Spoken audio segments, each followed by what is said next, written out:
सुंदरवन में आज का सवेरा आम दिनों जैसा नहीं था। सूरज की किरणें आज कुछ ज्यादा ही चमकदार थी और हवा में फूलों की मीठी महक खुली हुई थी। हो भी क्यों ना, आज रानू चिड़िया के घर में एक साथ पूरे 12 सुंदर गोल मटोल अंडे जो आए थे। नजर लगे ना मेरे इन 12 मोतियों को, कोई काली तितली या दुष्ट टिड्डा मेरे बच्चों को बुरी नजर से ना देखे। रानू बहू, जरा देखो तो सही, हमारे घर की रौनक कितनी बढ़ गई है। हाँ दादी माँ, आपकी दुआओं से ही तो भगवान ने एक साथ हमारी झोली में 12 नन्हे फरिश्ते भेजे हैं। बस ये सब जल्दी से मुस्कुराते हुए बाहर आ जाएं। टुन्नू चिड़ा सिर पर एक छोटी पगड़ी बांधे, दोनों हाथों में गूलर के दानों से बने मीठे लड्डुओं का थाल लिए उड़ता हुआ घर आता है। अरे वाह, बधाई हो, सबको बधाई हो। मैं पूरे मोहल्ले में दाने के लड्डू बांट कर आ रहा हूँ। हरिया तोते और बुलबुल मैना ने तो खुश होकर डाल पर नाचना भी शुरू कर दिया है। पूरे घर में ढोल नगारों जैसा माहौल था। तभी पेड़ की निचली डाल से काऊ काऊ की जोरदार आवाज सुनाई दी। ये पड़ोस के कालू चाचा और गोरी चाची थे, जो दूर से ही लड्डुओं की खुशबू सूंघकर खींचे चले आ रहे थे। कालू चाचा और गोरी चाची स्वभाव से बहुत भोले और मजेदार थे। वैसे तो वे दिल के बहुत साफ थे, लेकिन जहाँ भी खाने पीने और मिठाइयों की बात आती, वे अपनी सुध बुध खो बैठते थे और कोई न कोई फनी गड़बड़ कर देते थे। अरे रानो बहन, अरे टुन्नू बेटा, इतनी बड़ी खुशखबरी और तुमने हमें सबसे आखिर में बताया। कालू जी, जरा देखो तो सही, टुन्नू ने कितने मलाईदार लड्डू बनाए हैं। मेरा तो दिल बाग बाग हो गया। काव काव गोरी, बातें बाद में करेंगे, पहले पेट पूजा। टुन्नू भाई, एक लड्डू जरा मेरे मुंह में भी डालो। अरे बाप रे। कालू चाचा लड्डू लपकने के चक्कर में इतने उतावले हो गए कि उनका पैर घोंसले के पास रखी सूखी लकड़ी की एक बड़ी गोल टोकरी से टकरा गया। टोकरी तेजी से लुढ़कती हुई सीधे अंडों की तरफ बढ़ने लगी। अरे नहीं, कोई बचाओ, टोकरी अंडों से टकरा जाएगी, मेरे बच्चे। ठहरो कालू, गोरी, आंखों पर चश्मा लगाओ या ध्यान सिर्फ लड्डुओं पर ही रहेगा। अगर आज मेरे बच्चों को एक खरोच भी आती तो मैं तुम दोनों के सारे पंख नोच लेती। माफ कर दो दादी माँ। काव काव, हमसे बहुत बड़ी भूल हो गई। हम तो बस लड्डू के चक्कर में अंधे हो गए थे। अब हम बिना पूछे किसी चीज को हाथ नहीं लगाएंगे। हंसी मजाक का माहौल अभी थमा ही था कि अचानक आसमान का रंग बदलने लगा। ठंडी ठंडी हवाएं चलने लगी और काले काले बादलों ने सूरज को ढक लिया। सुंदरवन में अचानक ठंड का मौसम दस्तक दे रहा था।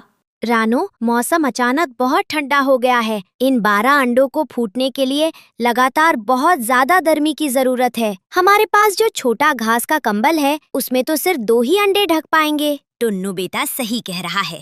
12 अंडों को एक साथ गर्म रखने के लिए हमें एक बहुत बड़े मखमली और मोटे कंबल की जरूरत है, जो हमारे पास नहीं है। अगर इन्हें सही समय पर गर्मी नहीं मिली तो ये अंडे ठंडे हो जाएंगे। हे भगवान, मैं क्या करूं? मैं अकेले इन 12 बच्चों को अपने छोटे से पंखों से कैसे छुपाऊं? कोई तो रास्ता दिखाओ। पूरे परिवार पर अचानक उदासी छा गई। रानो की लाचारी देखकर कालू चाचा और गोरी चाची का दिल भी पिघल गया। वे अपनी भुक्खरपंती भूलकर आगे आए और उन्होंने इस परेशानी को हल करने की ठानी। जब मौसम थोड़ा साफ हुआ, कालू और गोरी ने तुरंत उड़कर पूरे मोहल्ले को इकट्ठ किया। हरिया तोता, बुलबुल, मोंटी कबूतर और जंबो बत्तख सब दौड़े दौड़े रानो के घर के नीचे आ पहुँचे। बच्चों के लिए एक बड़ी पंचायत बुलाई गई। दोस्तों, परेशानी बड़ी है, पर हमारी एकता उससे भी बड़ी है। रानो की झोली में 12 खुशियाँ आई हैं, तो ये पूरे सुंदरवन का त्योहार है। हमें कुछ ऐसा सोचना होगा जो इन अंडों को बिना किसी कंबल के भी मखमली गर्मी दे सके। अरे, मुझे एक बहुत ही सुंदर और खुशबूदार आइडिया आया है। क्यों ना हम सब मिलकर जंगल के दक्षिण छोर से ताजे गेंदे, गुलाब और चमेली के फूल चुनकर लाएं। फूलों की पंखुड़ियाँ मखमल से भी ज्यादा नरम होती हैं और उनकी प्राकृतिक गर्मी अंडों के लिए सबसे बेस्ट होगी। वाह गोरी वाह, लड्डू खाने से तुम्हारा दिमाग भी मीठा और तेज हो गया है। चलो भाइयों और बहनों, आलस छोड़ो और फूलों की तलाश में उड़ चलो।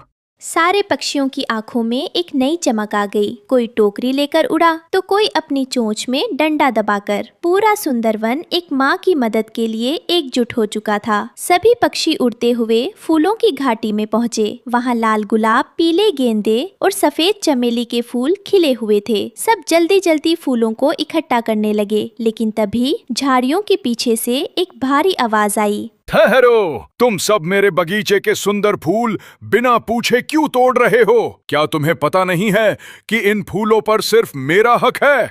चलो, खाली हाथ यहाँ से भाग जाओ। अरे बाप रे, भालू दादा आ गए। अब हम फूल कैसे ले जाएंगे? रानों के अंडे ठंडे हो रहे हैं। भोला बेटा, गुस्सा थूको। हम यहाँ कोई चोरी करने नहीं आए हैं। हमारी रानो चिड़िया के घर 12 नन्हे मेहमान आने वाले हैं। ठंड बहुत बढ़ गई है और उन मासूमों को बचाने के लिए हमें इन फूलों के बिस्तर की जरूरत है। क्या तुम एक दादा होकर उन बच्चों को आशीर्वाद नहीं दोगे? दादी चिड़िया की ममता भरी बातें सुनकर भोला भालू का दिल पिघल गया। सभी पक्षी भारी मात्रा में ताजे और खुशबूदार फूल लेकर रानों के घोंसले में वापस लौटे। अब काम था उन 12 अंडों के लिए एक आलीशान, सुरक्षित और 5 स्टार फूलों का बिस्तर तैयार करना। आप सब लोग कितने अच्छे हैं। मेरे पास आप सबको शुक्रिया कहने के लिए शब्द नहीं है। शुक्रिया बाद में रानो, पहले काम। कालू चाचा, जरा वो पीले गेंदे के फूल इधर पास खिसकाइए। अरे टुन्नू बेटा, तुम फिक्र मत करो। आज तुम्हारे कालू चाचा इस फूलों के बिस्तर को ऐसा सजाएंगे कि बच्चे बाहर आते ही कहेंगे, वाह चाचा, क्या बात है। शाम ढल चुकी थी और बाहर ठंडी हवाएं चल रही थी, लेकिन रानों के घोंसले के अंदर फूलों की महक और गर्मी का जादू चल रहा था। पूरा परिवार और पड़ोस के पक्षी उत्सुकता से अंडों को टकटकी लगाए देख रहे थे। तभी हवा में एक मीठी गूंज उठी। अरे देखो देखो, वो छोटे वाले अंडे में एक छोटा सा छेद हो गया है। जादू शुरू हो गया। हाँ, मेरे बच्चे बाहर आ रहे हैं। एक एक करके जैसे कोई पॉपकॉर्न फूटता है, पूरे 12 अंडों के छिलके मखमली फूलों पर बिखर गए। उनके भीतर से पीले, गुलाबी और नीले रंग के छोटे छोटे गोल मटोल और बेहद क्यूट चिड़िया के बच्चे बाहर निकल आए। वे सब अपनी नन्ही आंखें मटकाते हुए चींची करने लगे। मेरे प्यारे बच्चे, मेरे सुंदर फरिश्ते, देखो तुम्हारी दादी, तुम्हारे पापा और तुम्हारे प्यारे कालू चाचा, गोरी चाची सब यही हैं। 12 नन्हे मेहमानों के आने से सुंदरवन का वो आम का पेड़ खुशियों का गढ़ बन चुका था। बच्चे थोड़े शांत हुए तो दादी चिड़िया ने उन्हें सुलाने के लिए अपनी मधुर आवाज में एक प्यारी सी पारंपरिक लोरी गाना शुरू किया। सो जा मेरे नन्हे राज दुलारे, आसमान में चमकते हैं प्यारे तारे।